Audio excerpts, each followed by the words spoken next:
Amén. Toda alabanza al Señor. Amén. Continuamos en lo que muchos conocen, obviamente, el título de las bienaventuranzas. Y vuelvo y repito cada domingo en donde nos encontramos y recordamos que el cristianismo es algo interno que se expresa externamente. Y estos versículos, yo espero que durante esta serie nos haya hablado a nuestro corazón, a pesar de que el que vamos a hablar hoy en día acerca del corazón limpio, pure heart. Y cuando hablamos de la bienaventuranza nos damos cuenta realmente que es como una cirugía interna para nosotros, para ver realmente lo que es el seguidor de Cristo. Y mientras estoy orando a ver cuál es la próxima serie o libro que continúo, lo más seguro me voy a quedar en el sermón del monte, ir versículo por versículo. Pero cuando hablamos la pregunta, ¿qué significa un corazón puro? Significa un corazón limpio en conducta, incluye honestidad e integridad, transparencia para los hombres e integridad para con Dios. O sea, ¿quién tú eres cuando nadie te ve? Y habla de la conexión entre el corazón, los ojos, la mente, un corazón que ama a Dios con el entendimiento de lo que Dios percibe. Y por eso cuando comienza las bienaventuranzas, comienza con nuestra bancarrota espiritual, realmente reconociendo que nosotros estamos realmente completamente perdidos sin Cristo. No hay nada que nosotros podamos hacer para alcanzar a Dios, y comienza a ser la introducción, nos lleva a la parte de ser misericordiosos y mansos cuando descubrimos realmente quiénes somos nosotros, y nos lleva entonces a tener una hambre y sed de su justicia que proviene de un corazón entonces puro. Un corazón impuro puede producir religiosidad, y lo vimos en los fariseos. O sea, no había persona más religiosa que los fariseos en sí, y obviamente menciono a los fariseos, y estoy seguro que si usted es igual que yo, lo primero que pensamos a los fariseos es: gracias a Dios que yo no soy fariseo. Amén. Pero si somos honestos, no quería muchos amenes, pero sabiendo otra vez, porque eso es donde nos ponemos. Y voy a repetir constantemente: cuando leemos la Biblia nos vemos como la víctima o como el victorioso, pero muchas veces no nos vemos como el villano. Pero si nos examinamos realmente, a veces actuamos como fariseos. Y por eso el mensaje de Dios habla entonces, ¿qué significa esto de tener un corazón puro y vernos como Dios nos ve? Primeramente, ¿qué es pureza? Pureza es la palabra, el apóstol aquí, Mateo usa 14, es cuando un río corre con agua limpia por una corriente, no es completamente el río completamente claro, no hay nada que evita, no tiene obstrucción. Es como se refiere también a un metal refinado por fuego. También se refiere cuando tú has cogido esa ropa sucia en los tiempos de antes, que en algunos lugares todavía aún coge, y la restregas bien para que salga completamente limpio. Es algo que es 100% puro. Por eso, cuando, gracias a Dios que yo no soy considerado animal, ¿verdad? Porque si no sería sato, le dicen a los perros, ¿verdad? Por la mezcla. Cuando hablamos de algo puro, es algo que es 100% puro. 100% puro. ¿Quién puede ser puro? Es la otra pregunta. Ya vimos lo que es puro, es algo que es completamente 100%. ¿Quién puede ser puro? Dice Salmo 24, versículo 3 al 5. ¿Quién subirá al monte de Jehová? ¿Quién estará en su lugar santo? Y dice entonces: el limpio de manos y de puro corazón, el que no ha elevado su alma a cosas vanas, ni ha jurado con engaños. Él recibirá bendición de Jehová y justicia del Dios de salvación. Cuando habla de manos limpias, se refiere a las cosas externas, lo que hacemos, nuestras obras externamente. Pero entonces, cuando habla de un corazón limpio, es lo que ocurre internamente, aquellos pecados que están en el pensamiento. Entonces, ¿qué hacemos con esto? ¿Qué hacemos con esto? Porque como el cristianismo es algo interno, no externo, se refleja externamente, y COVID nos dejó saber realmente lo que nosotros realmente creíamos. Hello. Porque estábamos preocupados por sobrevivir que por vivir para Cristo. Bueno, por lo menos algunos, no todos. Síganme. Ok.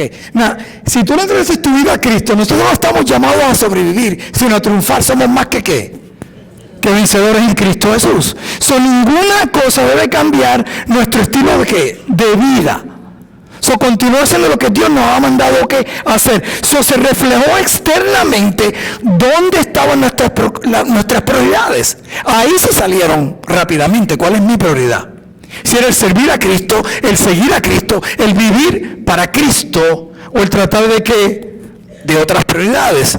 Por eso, primeramente, el cristianismo es tener un trasplante de corazón, yo le llamo heart transplant. That's lo que es cristianismo en sí. Por eso 2 Corintios 5:21 dice: al que no conoció pecado, por nosotros lo hizo pecado, para que nosotros fuésemos hechos justicia de Dios en él. Para un trasplante de corazón cuesta alrededor, no sé cómo está el precio ahora, pero está alrededor supuestamente de 2 millones. Usted lo más seguro no paga los 2 millones porque tiene su seguro médico y cubre cierto por ciento, o si no lo puede pagar, pues obviamente no lo puede pagar, pero eso es lo que cuesta más o menos. Esa es la última estadística que tuve. Puedo estar erróneo en eso, pero ya después que pase del millón ya realmente es irrelevante. Y me puse a hacer esta pregunta: ¿cuánto cuesta la vida de un inocente encontrado culpable? Y han habido muchos de esos casos, ¿verdad? Alguien inocente encontrado culpable. Pues el cálculo es que aparentemente, si alguien encontrado culpable, especialmente culpa ya fuera del fiscal o o de la policía, lo que fuera, por hacer acusaciones falsas, te pagan alrededor de $50,000 al año. Por los años que estuviste en la cárcel. Yo me hice la pregunta y no encuentro todavía la suma que le pagan si moriste en la cárcel, o etcétera, etcétera. ¿Por qué hago esta pregunta? Porque la razón que tenemos un trasplante es porque Cristo Jesús murió, ¿por qué? Por nuestros pecados. ¿Y Él fue qué? Perfecto. Él fue completamente ¿qué? Inocente. Entonces, la pregunta secundaria vendría a ser: ¿cuánto vale nuestra salvación? Para nosotros es completamente ¿qué? Gratis. Pero para Dios costó la vida ¿de quién? De su Hijo Jesucristo. Su Hijo Jesucristo. Él tomó nuestra culpa, haciéndose culpable y pagando ¿por qué? Por nuestros pecados. Cuando hay un trasplante de corazón, se supone que el cristianismo sea que el corazón de Cristo venga a vivir ¿dónde? En el corazón ¿qué? Nuestro. Por lo cual, lo que ama a Cristo, nosotros deberíamos ¿qué? Amarlo. ¿Ok? Lo que sucede, y si puedo explicar esto en una forma espiritual a lo físico, es que cuando tú naces de nuevo, es cierto que viene el corazón de Cristo a vivir en uno. ¿Ok? Y lo que sucede es que todo lo que rodea el corazón, ¿ok? Sigue siendo nuestro ¿qué? ¿Ok? Nuestro cuerpo, nuestra carne, nuestra mente. Por eso es que el mismo cloning, si usted pudiera, por ejemplo, clone a Michael Jordan, ¿ok? El mejor baloncelista de la historia. Esto es para ofender a los fanáticos de LeBron, ¿verdad? ¿Ok? Si usted clone Michael Jordan, usted puede estar casi 100% seguro que usted no va a sacar otro baloncelista como Michael Jordan. ¿Pero por qué? Si you clone him, lo hiciste idéntico, porque hay algo más allá simplemente del corazón, algo que vea con qué, con tu mente, con tu disciplina, con las cosas que tú vas a hacer, cómo conlleva entonces tu vida cambia totalmente. A lo mejor el Michael Jordan Jr. sería un pianista, o sería una persona que esté sobrepeso, o sería una persona de mal salud que tenga supuestamente los mismos genes. ¿A qué me refiero con esto? Porque entonces, si no fuera así, todos nosotros, incluyéndome a mí, estamos bien mal. ¿En qué sentido? En que yo no tengo el corazón de Cristo perfectamente. ¿Me está siguiendo? Y esa es la meta del cristiano. Romanos 8:29 dice: para que seamos igual que ¿quién? Que Cristo. So, a pesar de que hubo un trasplante en mi vida de corazón, y en aquel que le ha entregado su vida a Cristo, entonces, ¿cómo nosotros podemos entonces mantener ese corazón limpio? Y varias semanas atrás, ¿se acuerdan que, o 2 semanas atrás, el ejemplo, una dieta saludable? You have to have a healthy heart. O sea, alguien que se le hizo una operación del corazón, le puedes poner un corazón completamente nuevo, ¿ok? Pero si empiezas a alimentarte de las mismas cosas que llevaron a tu corazón, ¿ok?, a enfermarse, pues entonces vas a tener el corazón de Cristo y va a ser doblemente. Por eso no lo pasa cuando está estudiando qué es pureza, cuando se refiere al libro de Santiago, que le dice entonces, si quieres sabiduría, pídela a Dios y no seas como alguien que tiene doble ¿qué?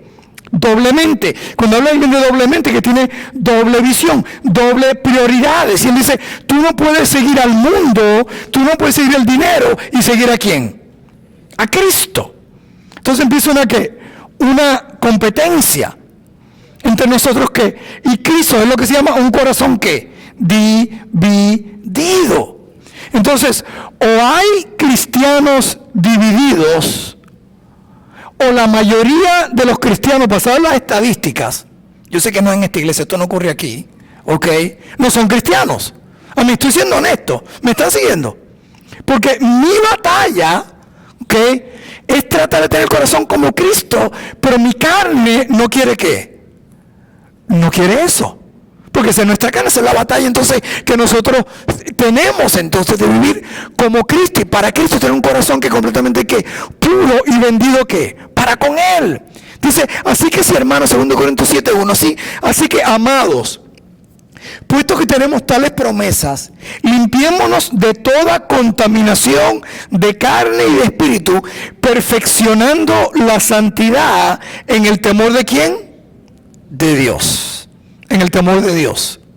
So, el cristianismo, y siempre hago la pregunta, ya ustedes lo deben saber, es un evento y es un proceso. Es un evento porque ¿alguien aquí ha sido operado del corazón? Nadie. Estoy hablando físicamente. Porque si cree que espiritualmente levanta la mano, estamos bien mal, ¿verdad? Ok, so físicamente alguien se opera el corazón. Hermana Dioselina, estuvimos orando allá. La ventaja era que hermana Dioselina, el corazón es grande en amor, pero es pequeño en tamaño, ¿verdad? No sé. Ok. Pero operado de corazón. Y usted sabe que hubo un día, si le pregunto qué fecha, lo más seguro se va a acordar de qué fecha fue, cuando ocurrió. Entonces yo te hago esta pregunta a ti. ¿Has sido tú operado del corazón? No tienes que levantar la mano. Espiritualmente.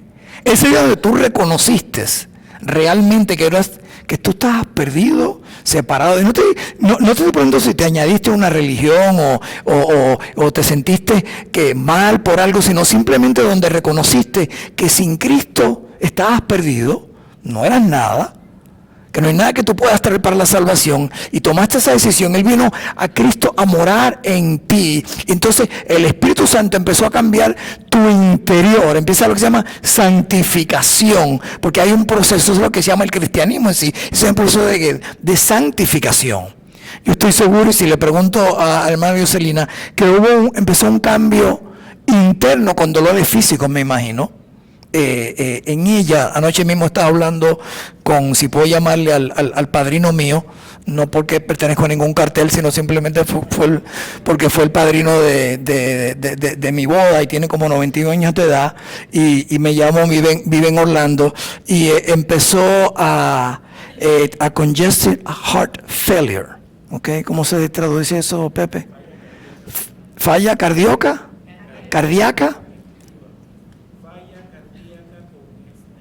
Falla cardíaca congestiva. Le tengo que preguntar a uno de los doctores para que me diga exactamente, ¿verdad? Ok, falla cardíaca congestiva. Y me dice que a veces se quedaba sin aire, le tuvieron que hacer un marcapaso, pero parece que no está funcionando muy bien. Y lo que sucede es que empieza a quedarse que sin aire. Dice que ahora mismo no les funciona bien porque aún caminando hacia el baño o haciendo cualquier actividad se queda que sin aire, y tiene que sentarse tranquilo y estar tranquilo. Y cuando estamos hablando de esto, él tiene que tener nuevamente ahora mismo una dieta, un estilo de vida que entonces cambia por lo que está ocurriendo que en el interior de él. Entonces es lo mismo para con nosotros. Por eso en Efesios dice que por gracia soy salvo, no por qué, por obras. Entonces nuestras obras, nuestras acciones no nos salvan, nos pueden salvar. Pero sin embargo él dice el versículo 10 que hay obras que están hechas de antemano para que caminamos ¿qué? En ellas. En otras palabras, cuando esta persona tiene esta condición, hay una condición, le ponen ok, aquí es donde tú tienes entonces que caminar. Esta es mi palabra, esta entonces es mi guía. Y en la próxima pregunta, entonces ¿cómo nos podemos mantener puros, especialmente en un mundo ¿qué? Sucio? Entonces no nos damos cuenta, por lo menos yo personalmente, de la suciedad, porque se ha ido opacando y ensuciando tanto al mundo, que ahora mismo, por ejemplo, hay anuncios en televisión. A mí es como si estuvieran poniendo a Sodoma y Gomorra dando un video en 30 segundos de un anuncio en televisión. Increíble. Ahí es donde nosotros entonces, ¿qué? Estamos y hemos llegado, pero lo que sucede también entonces que esa suciedad empieza a permear ¿en dónde? En la iglesia, por eso uno prediqué de Primera de Corintios, una iglesia en un mundo secular, fue la última serie del año pasado, y honestamente si usted no lee los primeros 3 versículos de Corintios, usted no pensaría que esa es una iglesia. Es algo increíble, ¿ok? Pero la corrupción y el pecado estaba tan grande que básicamente él tenía que escribirle entonces a la iglesia de estos actos de lo que está ocurriendo. Entonces, ¿cómo nosotros podemos mantenernos puros? Y la segunda parte del versículo dice, bienaventurados los limpios de corazón, porque ellos verán a Dios. Cuando habla de ver a Dios en santidad, no se refiere a un futuro si morimos en santidad. Uno de esos son los pasajes que usan muchos de los que creen que la salvación depende de ti. Déjame repetir eso de nuevo, porque si lo digo al revés, la gente entonces critica. Entonces tú eres de los que crees salvo, siempre salvo. No, yo soy lo que creo que el que es salvo, que el que ha nacido de nuevo, es salvo. No, yo lo creo. Hay más de 130 versículos que te lo dicen. ¿Ok? Hay algunos 27 versículos que te pueden dar a entender otra cosa, a menos que tú lo estudies bien. Yo no soy muy inteligente, pero yo soy por lo menos un poquito de matemática. ¿Ok? Si yo tengo 130 versículos que me dicen que mi seguridad está en Cristo, aunque tuviera 20 y pico que me dijeran o me pusieran a dudar, bueno, me tengo que ir con ¿qué? Con la mayoría. Y de hoy le puedo explicar los 20 y pico. Y no por lo que yo entiendo, sino porque es claridad el mismo. El mismo pasaje me viene de Filipenses 1:12. Dice, cuida de la salvación con temor ¿qué? Y temblor. Y la palabra primeramente en el griego que está viendo, no dice cuida tu salvación. La palabra traducida correctamente es trabaja en tu salvación. ¿Me están siguiendo? Eso cambia completamente. Pero vea esto, entonces, pero el 13 te lo explica. Y Filipenses 1:6 te lo dice. Que el que comenzó ¿qué? Él no va ¿qué? Ya está escrito. ¿Me están viendo? Un versículo sacado fuera de contexto crea un pretexto. Y el 13 te lo remata. ¿Sabes lo que dice el versículo 13? Porque Él es el que pone ¿qué? El querer como el hacer. Ya sabe que Filipenses comenzando diciendo que el trabajo que Él comenzó en nosotros, está hablando internamente, Él lo va a completar. Y que sí, que ocupémonos en nuestra salvación, pero el que realmente pone el deseo y el querer es ¿quién? Él mismo. Por eso es que Pablo como dice, somos más que vencedores en Cristo Jesús. Entonces, ¿cómo podemos mantenernos puros entonces? ¿Cómo podemos ver a Dios cara a cara? No se refiere a un futuro, porque ahí te dice, pastor, entonces, ¿y si alguien está pecando cuando Cristo venga o muera? Oh my goodness. Yo espero que Cristo no venga y tú estés a 56 millas por hora. Porque tu carro va derechito al infierno entonces. ¿Por qué a 56 millas por hora? Porque violaste la ley. Y violar la ley es ¿qué? Es pecado. Es decir, pecado, ¿y por cuál es el pecado? Por todos los pecados. No, pero pastor, no me estoy refiriendo a eso. Entonces tú vas haciendo esa decisión de pecado, en sí, el muro por todos ¿qué? Nuestros pecados. Y que no venga y te coja con un mal pensamiento. ¿Cuántos que han tenido malos pensamientos? Bueno, por lo menos varios, ¿sé qué? Los otros pues acaban de pecar porque mintieron. ¿Ok? A eso es lo que me refiero. Él murió por todos nuestros ¿qué? Nuestros pecados. Pero mi confianza y tu confianza no está basado simplemente en tus promesas, es si realmente ha ocurrido un trasplante de corazón. No simplemente de mente, sino que de corazón. Entonces, ¿cómo yo puedo ver a Dios cara a cara? Pues obviamente me tengo que mantener ¿qué? En esa relación íntima, para esa comunión con Él. ¿A eso es lo que se está refiriendo? Tú no puedes venir donde Dios así cuando estás viviendo ¿qué? En pecado y verlo cara a cara. Cuando hablamos cara a cara, estoy hablando de una metáfora, de algo simbólico, porque nadie puede ver que era Dios, sino que sea santo. El mismo Moisés, Dios le dio una ilustración básicamente de que vio su espalda. Obviamente Dios es espíritu. Pero está dando un ejemplo de que Moisés no lo puede ver cara a cara, Isaías no lo puede ver cara a cara, porque Él es santo, o sea, no lo podemos ver a Él. Eso se refiere a nuestro caminar con Él, de verlo, de estar con Él. Por eso Romanos 12:28 dice que a los que aman a Dios, todo le viene ¿qué? Para bien. Entonces, ¿cómo reaccionamos a esto? Y perdón, 8:28. Isaías 59, mira lo que dice. He aquí, no se ha cortado la mano de Jehová para salvar, ni se ha agravado su oído para oír, pero vuestras iniquidades han hecho división entre vosotros y vuestro Dios, y vuestros pecados han hecho ocultar de vosotros su rostro para oír. En otras palabras, no podemos estar en relación y en comunión con Dios si hay pecado en nuestras vidas. A eso es lo que se está refiriendo hoy, no voy ni a escucharlos. Por eso es que lo más importante de la oración no es si Dios te escucha, es si que fallaron ya. ¿Cuál es la parte más importante? Pues está bien, lo que si tú escuchas a Dios, esa es la parte más importante. Es si tú escuchas a Dios. Dios no es un psiquiatra, un psicólogo que tú te sientas en un mueble para desbordarte de todas tus depresiones o todos tus problemas o todas tus cargas. Eso es parte. Pero si tú vas ahí, el psicólogo, qué bien, pues mira, nos vemos la semana que viene. Y él está simplemente escribiendo, bueno, con esto puedo tomar mis vacaciones para Hawái y después de esta cita y la próxima creo que voy a pagarle el Lexus o algo así, o lo que sea. Si no, esto es escuchar, ¿qué? Escuchar de Dios. Comienza con esa relación entre tú y Dios primero, porque tú no puedes amar a Dios a menos que hayas nacido de nuevo. Por eso cuando dice, amarás al Señor tu Dios con todo, ¿qué? Con todo tu corazón, con toda tu alma, con toda, ¿qué?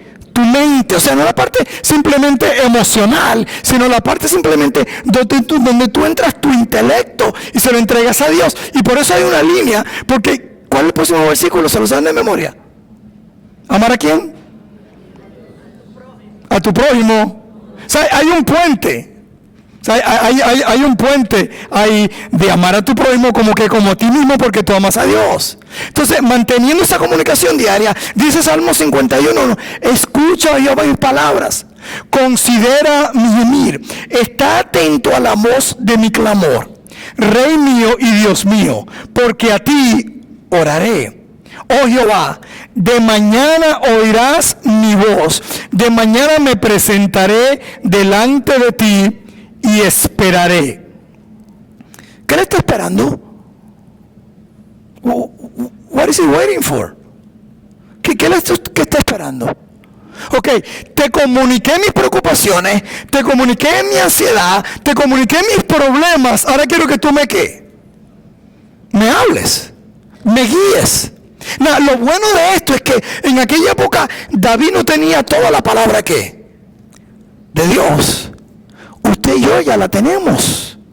Entonces, lo que muchas veces Él te va a comunicar va a ser su palabra. Su palabra. Entonces, por eso, mientras más sepas su palabra, mejor comunicación tienes con Él. Porque hay un montón de preguntas que no tienes que hacerle porque ya está ¿qué? Están escritas.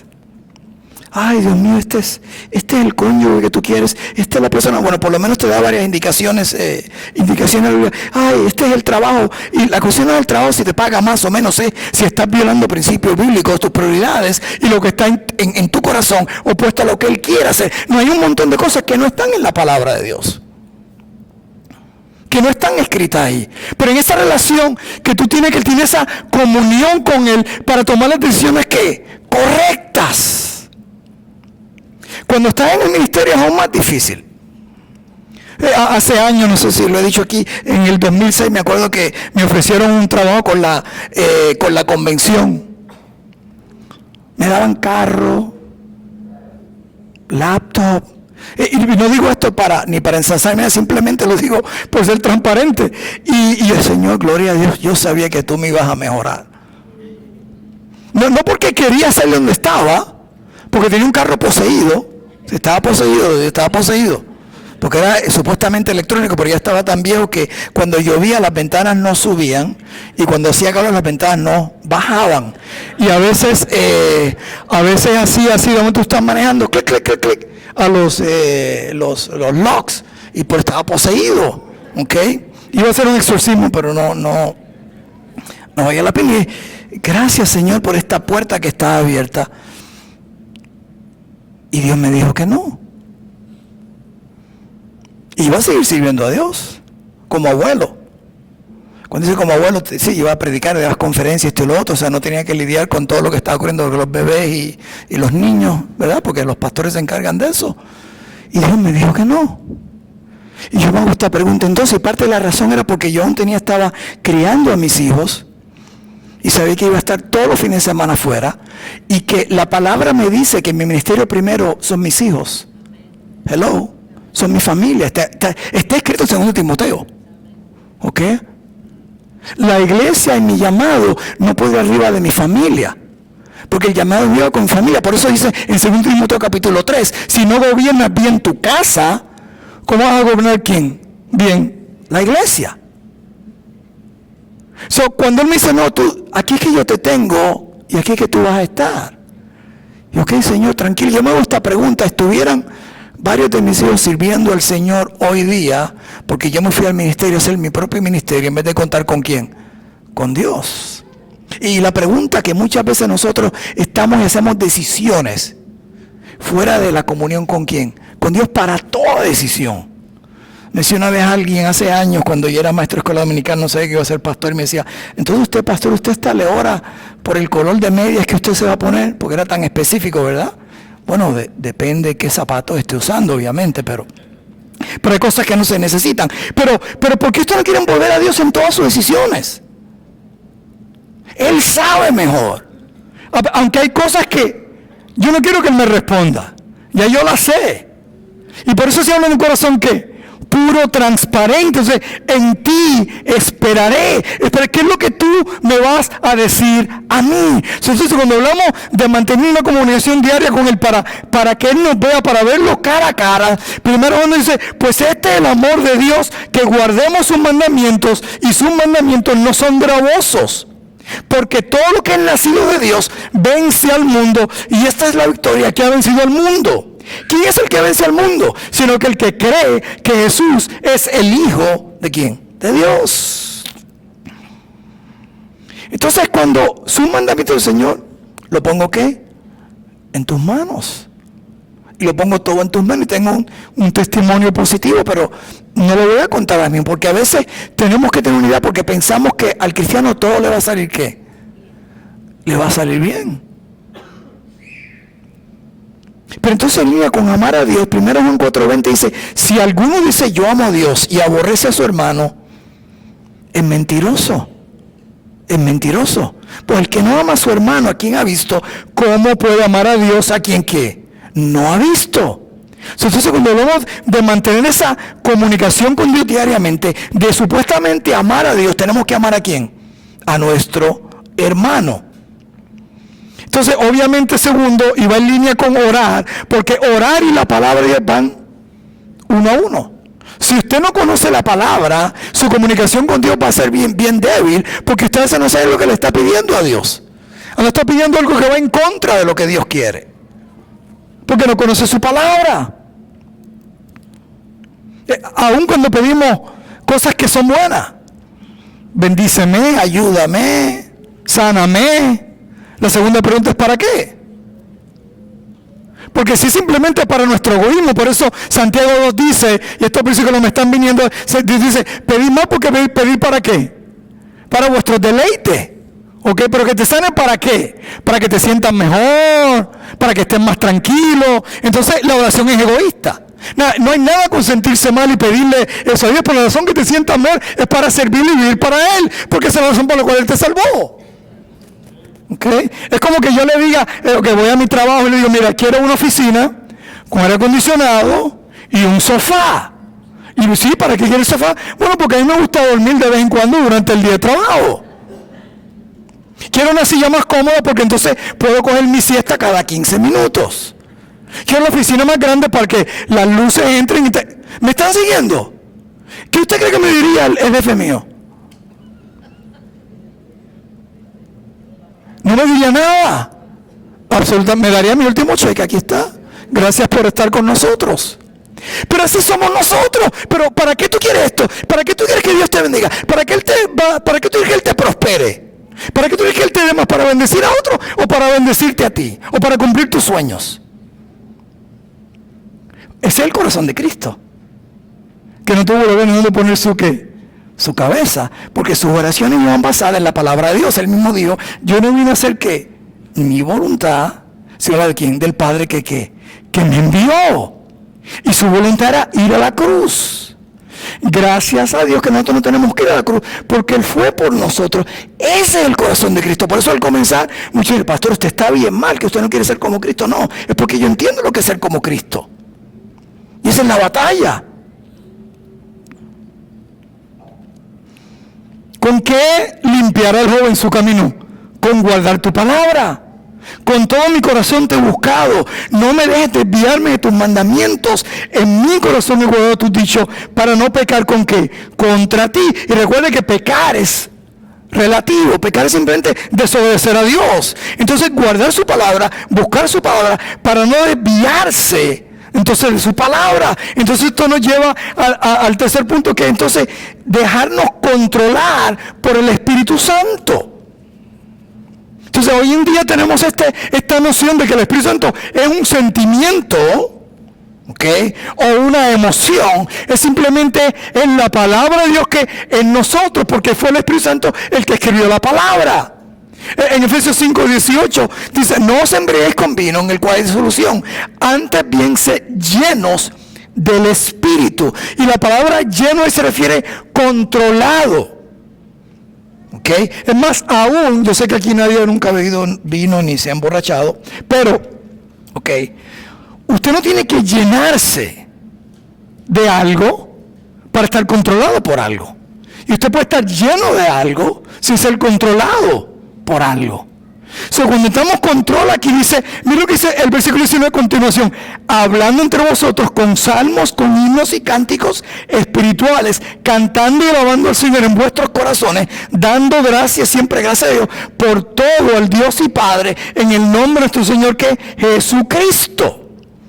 No está hablando ahí de una emoción, un sentimiento y hablando como alguien embriagado. No, está hablando de alguien que está controlado por su palabra. Por eso los versículos anteriores, por eso es que es una carta, tiene que ver lo que dice, despierta tú que estás entre los muertos. Le está hablando a la iglesia, ¿ok? Dice, despierta porque está actuando como un muerto. Entonces si usted va donde están todos tirados en el piso, usted no sabe quién está vivo, a menos que se le acerque y vea a lo mejor la barriga moviéndose o algo así, porque están iguales. Entonces despiértate porque estás como el mundo, estás viviendo muerto como el mundo. Entonces despierta para que te alumbre ¿quién? Cristo. Entonces continúa y usa el ejemplo. ¿Y por qué usa el ejemplo? Porque en aquella época, estamos hablando de Éfeso, en Corinto, tuve el privilegio de estar en Éfeso y me llevaron a todos los lugares que dieron más énfasis fue los centros de prostituciones que había en Éfeso. Y la dios, ¿cómo se llama? Artemisa, ¿verdad? con todo supuestamente, porque él también era Dios de la fertilidad. Y hay una estatua de ella ahí con Artemisa y todos los huevos que ponían supuestamente como si fuera fertilidad. Y yo mientras ella está hablando de todo eso, pienso en Estados Unidos, pienso en todo lo que estaba ocurriendo. Y el vino, el dios de la fiesta era el dios Bacas. No de vacas, Bacchus, con B. Y por eso le está diciendo, deja a los dioses de este mundo, se llena y controla. ¿Por qué? Por el Espíritu Santo. Porque así como te controlaba el mundo, la fiesta y las cosas de este mundo, la economía de este mundo, los sueños de este mundo, no. Se controla porque por el Espíritu Santo. Y después viene ahí y continúa. Someteos ante quién? Ante Dios. Entonces empieza a hablar del marido y de la mujer, pero no voy a entrar en eso. Pero también de la línea. De ahí que viene entonces nuestra relación cuando está el control, porque es la palabra la que nos controla a nosotros, la que viene a nuestra mente. Ok, eso es el control por el Espíritu Santo. Gracias a Dios, siempre por mi mamá, nunca la vi brincar, nunca la vi correr, nunca la vi gritar en un servicio. Siempre estaba, ¿qué? Tranquila. Pero cada vez que ocurría algo en mi vida que decía, la palabra de Dios dice esto, la palabra de Dios dice lo otro. Eso no es acerca de que tan rápido, que tanto brinquemos, que tanto emoción. Simplemente conocer a alguien que controla. ¿Por qué? Por el Espíritu Santo. El Espíritu Santo. Entonces, ¿qué tenemos que hacer? Entonces, examinar nuestro corazón. Jeremías 17 nos dice, engañoso es el corazón, más que todas las cosas, y perverso. Nuestro corazón ya es perverso. ¿Quién lo conocerá? Yo, Jehová, que te escudriño la mente, que pruebo el corazón para dar a cada uno según su camino, según el fruto de sus obras. Entonces, ¿qué tenemos que hacer? Rapidito. Todo mi inventario personal. Mira la pregunta que le hace a Corintios. Y yo sé por qué se le hace a Corintios, como era la iglesia. Examinaos a vosotros mismos si estáis en la fe. Probaos a vosotros mismos. ¿O no os conocéis a vosotros mismos que Jesucristo está en vosotros? A menos que esté reprobado. Entonces la pregunta es, ok, no es para ponerlos a dudar, pero para ponerlos a pensar. ¿Seré yo salvo? He sido transformado, ha habido un trasplante de corazón en mi vida. Y no empiezo a usar las cosas externas, empiezo a usar lo interno. Pero las externas, hasta los musulmanes son más religiosos que nosotros. Y los fariseos también. Sino interno. Ha habido un cambio interno en mí. ¿Cómo yo vivo entonces? Mi vida ha habido un proceso de santificación. Actúo. La palabra internamente estamos hablando. Entonces acepta responsabilidad. Porque dice, ¿por qué me llamáis Señor, Señor y no hacéis lo que yo digo? Porque lo que a veces sustituimos lo que Dios nos está pidiendo internamente. Por eso es más fácil ser religioso. Es más fácil ser religioso, es más fácil decir, tengo que dejar de comer esto, tengo que comer esto, tengo que hacer tantas rezos, tengo que orar 5 veces o cumplir estos 5 mandamientos, o tengo que hacer ciertos rosarios. O sea, empezamos a poner esas cosas porque es más fácil eso que perdonar. Alguien me decía acerca del ayuno, yo le decía, no, en aquella época el comer era un sacrificio y hoy también es un sacrificio dejar de comer. Pero hay cosas que son más difíciles de ayunar. Digo, pastor, vamos a ayunar como iglesia durante los playoffs de la NBA. Excuse me. O March Madness. No, yo no ayuno. Yo desayuno. Y ceno. ¿Me están siguiendo? Porque hay cosas que son más grandes para quién. Más importantes para nosotros que aún alimentarnos. O acepta responsabilidad. Reconoce tu falta y pídele perdón a Dios. Por eso en 1 Juan 1 dice que si confesamos nuestros pecados, Él es fiel y justo. ¿Para qué? Para perdonar nuestros pecados y limpiarlos. Salmo 51, donde David confiesa su pecado contra Betsabé. Dice, ten piedad de mí, oh Dios, conforme a tu misericordia.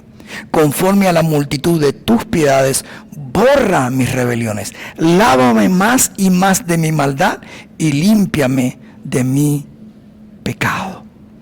Entonces llegó esta pregunta, porque Dios lo perdonó, obviamente tuvo consecuencias. Las mismas consecuencias que están en la Biblia, que Él le dijo al profeta Natán, que le debe ocurrir a la persona que haga lo que Él hizo. usando Natán, no voy a entrar en lo que ocurrió. Esto es lo que debe ocurrir, pagar 4 veces lo que hizo, porque fueron con una vida 4 veces. Por eso perdió a su primer hijo con Betsabé. Por eso perdió a su segunda hija, fue violada, porque él cometió violación. Y usted violó a Betsabé, sí, legalmente la violó, porque tenía poderío sobre ella. ¿Ok? Tercero, muere Amnón a manos de Absalón, el hijo de David, porque lo mató a Absalón, y finalmente muere que Absalón 4 veces pasó por el pecado. Eso él pagó por eso, pero Dios lo perdonó. No solamente Dios lo perdonó, porque yo sé que Dios lo perdonó, primeramente porque le dio a Salomón, que salió del hijo de Betsabé. ¿Me están siguiendo? Solo perdón. Entonces yo me hago esta pregunta. Dios perdona a David, pero no perdona a Saúl. Y Saúl lo único que hizo básicamente es que el profeta le dijo: tienes que matar a tus enemigos y a todos los animales. Eso es otro mensaje. Y cuando regresa el profeta, y ve que hay animales, y ve que el rey de los enemigos de los amalecitas, si no me equivoco, estaba vivo, y sus líderes, él le pregunta entonces pero Dios no te mandó a limpiar a todos. Y Saúl, no, mira lo que hice, estas vacas, estos animales, los voy a dar de sacrificio ante Dios, como ofrenda ante Dios. ¿Ok? Y él hace la pregunta, muchos sabemos ese versículo: ¿quiere Dios sacrificio o obediencia? Porque eso es el sacrificio y religiosidad. Es lo que quiere, es obediencia, no sacrificio. Es lo que quiere, es que lo obedezca. Y a veces ponemos sacrificios, y esta es la razón por la cual, porque entonces cuando él es confrontado con su pecado, mire cómo Saúl responde, o si Saúl lo reconoce. En 1 Samuel 15:30, yo he pecado. Saúl respondió: pero ahora hónrame por favor en presencia de los ancianos de mi pueblo y delante de Israel, volviendo conmigo para que yo adore al Señor, tu Dios. Y fue lo que el último paso que voy a hablar no hizo, porque entonces supuestamente quería mantener ¿qué? Su imagen. No quería humillarse su pecado, porque cuando tu pecado es público, tu arrepentimiento debe ser ¿qué? Público. Cuando tu pecado es con otra persona, debes pedirle perdón a esa otra persona. No simplemente pedirle perdón a Dios. O te fallé en esto. No, si le fallaste a alguien, ve y dile: fallé. O ve y dile y habla con esa persona. Pero dice: admite tus faltas a otros. Porque ahí entonces, ahí es donde el cristianismo se vuelve real. That's reality. Donde perdona que fallé, actué mal, te pido disculpas. Es tan fácil decirlo, pero el orgullo, el corazón no quiere que decirlo. Y eso no le falló a nadie, al contrario, Él nos perdonó. De igual manera, tú tienes que admitir cuando tienes tu falta. Dice Santiago 5:16, cuando habla de orar por los enfermos, hay muchas de nuestras enfermedades que vienen de esto. Muchas, no todas. Confesad vuestras ofensas unos a otros y orar unos por otros para que seas ¿qué? Sanados. Depresión, emociones, problemas, cargas que tenemos. Entonces estamos siempre quejando las cargas porque no lidiamos correctamente lo que Dios quiere hacer en nuestras vidas. Y simplemente pedir perdón. Y dice entonces, la oración eficaz del justo puede mucho. Pero estos versículos nos deben confrontar a nosotros, porque algo en nuestro interior. Mira lo que el armiño, y como yo no sé lo que era un armiño, estaba en inglés ermine, y lo pueden ver acá. Es una criatura, es un tipo de hurón, y aquí yo estoy, hurón, en Puerto Rico no me hablan del hurón, ¿ok?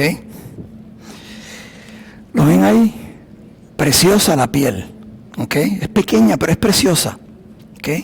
Cuando los cazadores lo buscan para cazarlo, los persiguen y muchas veces los llevan a lugares pantanosos y fangosos, porque ellos saben que este animal no quiere mezclar su piel con el sucio y está dispuesto, así como lo es lo más seguro, a regresar y a enfrentar a sus cazadores, y mueren.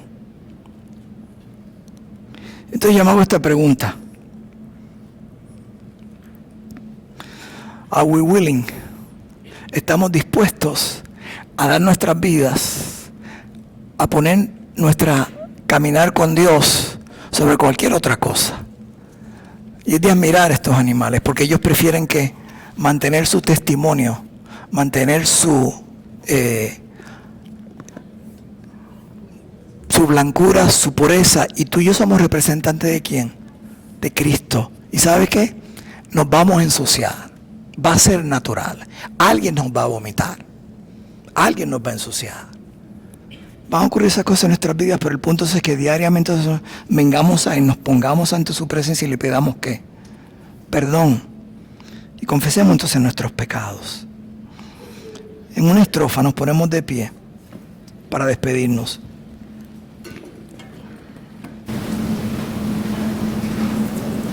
Y decirle, Señor, que tú me estás hablando a mí. Y la primera pregunta, ¿has tenido un trasplante de corazón?